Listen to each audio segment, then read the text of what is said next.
মহান মুক্তিযুদ্ধের সময় একটি সাম্প্রদায়িক গোষ্ঠী এদেশের ব্যাপক কান্দে শিশুটির যে কান্না, আব্বু আমাকে বের করো, এই কান্না শোনার পরে লুটপাট করা হয়েছে, ভাঙচুর করা হয়েছে, টুইটার বলতে পারে, প্রকাশ্য জনসভায় বলতে পারে, কারো বিরুদ্ধে কোনো অভিযোগ থাকলে পর্যাপ্ত ভূমিকা নেন নাই। সেই ভূমিকা নিলে আজকের অবস্থা হতো না। বন্ধুগণ, ধন্যবাদ এদেশে আমাদেরকে সম্মিলিত সুধী এদেশের শান্তি বিনষ্ট করার জন্য হামলা চালিয়ে যাচ্ছে।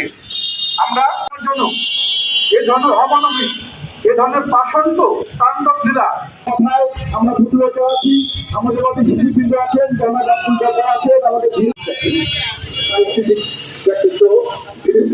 আমি জিনিসটাকে বক্তব্য রাখেন।